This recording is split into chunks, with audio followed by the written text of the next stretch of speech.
Ouais, eh oui, Meunier. Au revoir, Meunier. Meunier, dehors. Ton Athos va trop vite. Eh oui. Ça, c'est un commentaire qui m'a suggéré cette chanson. Meunier, dehors. Ton Athos va trop fort. Bah, sous les 5 €, non. Non, c'était plus possible, Meunier. C'était plus possible. Ouais, un peu.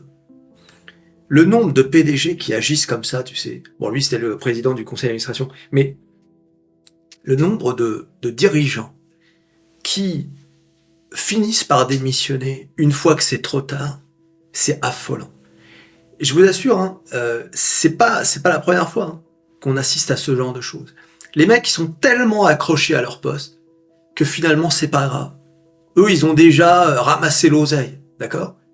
Et il faut vraiment qu'il y ait des pressions de partout. Là, c'était intenable. Le titre n'arrêtait pas de chuter, on va le voir sur les graphiques. Mais en plus de la pression financière, des marchés financiers, des actionnaires, etc., il y avait en plus la pression de l'État, de l'armée, enfin bon, la totale. Le mec, il avait tout le monde sur le dos, tu vois. En plus, il y a des plaintes. Ah oui, de groupes d'actionnaires. La SIAM, l'UDAC. Donc, tout ça, ça pouvait pas continuer, quoi. Mais tu vois, c'est incroyable de devoir en arriver là. Pour que le type se dise, c'est vrai, peut-être que je fais pas l'affaire dans cette affaire. Bah oui, hein.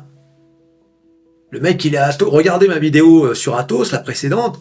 Le mec, il est à Athos depuis des années, depuis Breton. Donc il est remplacé par Jean-Pierre Mustier. Hein. Mustier, tu dors, ton Athos. Eh oui, ami. C'est un nom qui est bien trop proche.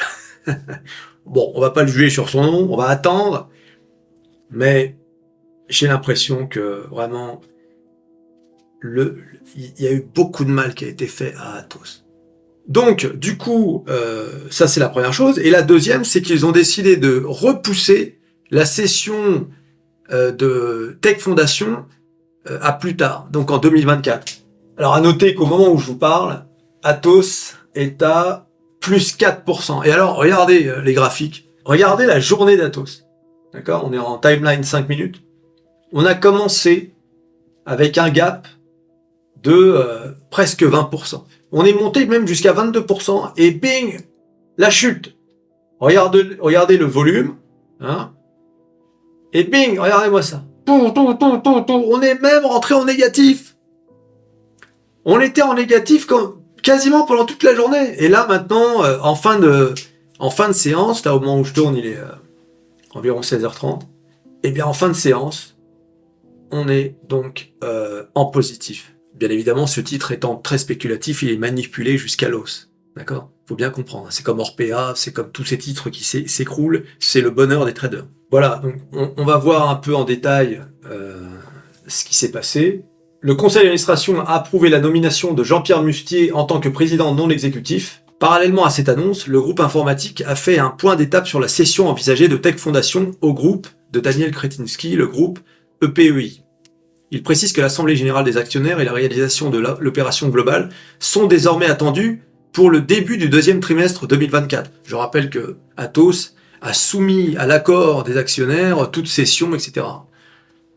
Compte tenu du calendrier prévu pour l'obtention des autorisations réglementaires. Athos ajoute que des négociations exclusives sont en cours avec EPEI pour adresser certains paramètres financiers de l'opération envisagée. Donc ils n'ont pas abandonné. Ils n'ont pas abandonné la cession de Tech Foundation à Kretinsky. Ah, ils y tiennent, hein. Ils y tiennent. Je rappelle qu'il y a des plaintes en cours, etc., contre les éventuels ceux qui pourraient éventuellement profiter de cette opération, qui n'est pas nécessairement illégale, mais en tout cas il y a des plaintes, donc il va y avoir une enquête, etc. Il indique également que si l'opération avec EPUI n'a pas lieu, il devra accéder au marché de capitaux, dettes et actions et ou envisager la vente d'actifs supplémentaires afin d'assurer une liquidité adéquate pour faire face aux échéances de la dette en 2025. Donc en gros, Athos dit à ses actionnaires, écoutez, c'est soit on vend à Kretinsky, soit on va devoir vendre les bijoux de famille, tu vois un peu. C'est comme ça que ça se passe. Hein.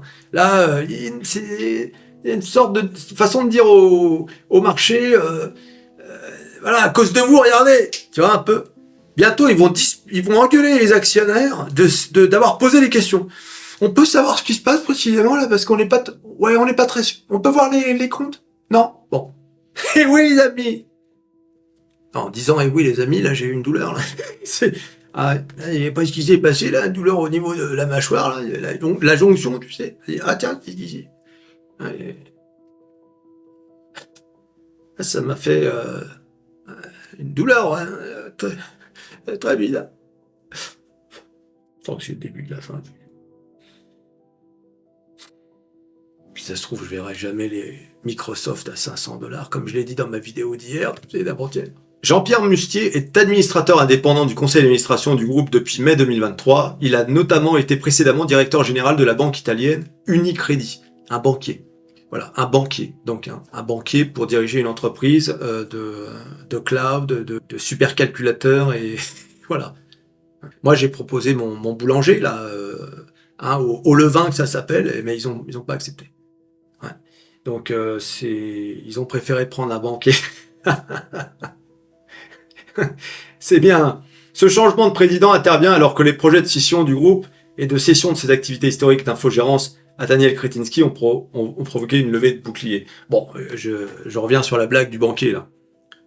C'est pas, je dis ça, mais en fait, je suis pas du tout pour que justement un spécialiste d'un domaine soit le PDG enfin en tout cas le dirigeant de l'entreprise de ce domaine, parce que souvent ça marche pas. Donc prendre un banquier, c'est pas plus mal. Sous réserve qu'ils s'y connaissent un peu sur les marchés financiers, hein, et comment communiquer avec les marchés financiers, hein, parce que sinon le titre remontera pas. Si c'est un amateur, lui aussi, c'est fini. Hein. On a besoin d'un requin qui connaît les marchés. Alors, Laurent Collet-Billon, qui est administrateur indépendant au sein du conseil d'administration du groupe depuis mai 2023, a été nommé vice-président non exécutif. Voilà. Donc ça, c'est extraordinaire. Vice-président non exécutif, président non exécutif, hein, je vous l'ai déjà dit dans une vidéo. Hein, c'est des mecs, ils ont aucun pouvoir, mais bon, ils viennent et ils ramassent un peu, un peu d'oseille quand même, parce qu'ils sont pas là gratuitement quand même. Voilà. Donc des vice-présidents non exécutifs, des présidents non exécutifs. Ce dont on a besoin, c'est de gens qui exécutent justement. D'accord ? C'est pas des gens qui sont non exécutifs. On a besoin de gens qui exécutent et qui font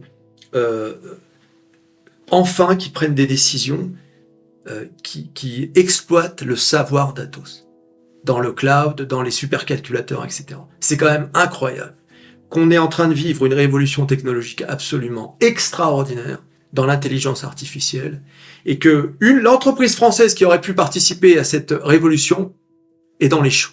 C'est incroyable.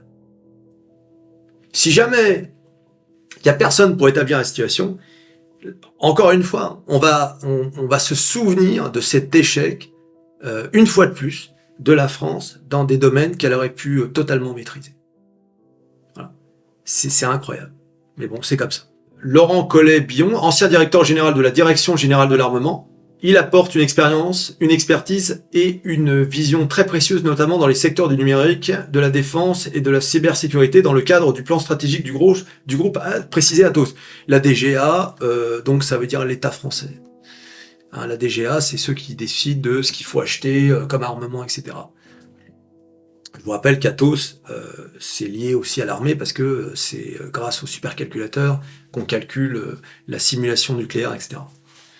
Mais dès qu'il y a le mot État français dans une entreprise, c'est pas bon. C'est pas bon pour les marchés financiers.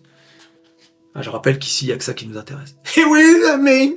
Ouais, les gars, je viens de me rendre compte que j'avais un problème audio sur cette vidéo. Voilà, donc, bon, je préfère m'arrêter là parce que je sais pas trop ce que ça va donner. Parce que là, ce sera du coup l'audio de la caméra. J'espère que je vais essayer de réduire le bruit au maximum, etc. Bon, je m'en voudrais pas trop, je suis vraiment désolé. Mais donc de toute façon, je referai une vidéo hein, pour parler de ça et puis pour parler des marchés. Je veux dire, là au moment où je vous parle, les marchés sont au vert. Hein, on a plus 1 sur le S&P 500, le Dow Jones plus 1%, le Nasdaq plus 1,21, un peu la chute du pétrole. Donc voilà, peut-être que ça veut dire que le marché ne pense pas que ça va s'embraser au Moyen-Orient, etc. Donc voilà, et puis on parlera dans une prochaine vidéo des earnings là. Il y a des gros earnings, hein. Tesla d'ailleurs, entre autres les banques, etc. D'accord ? t'abonnes, tu likes, tu partages, tu cliques sur à peu près tout ce qui peut être cliqué. Me mien et le nouveau, là, j'ai oublié le nom. Et on se revoit à la prochaine. On se revoit à la prochaine vidéo. Ouais, c'est ça. Bah oui. Je le dis tout le temps. J'ai oublié. Aïe, aïe, aïe. Je viens comme Joe Biden, tu sais. Allez. Salut.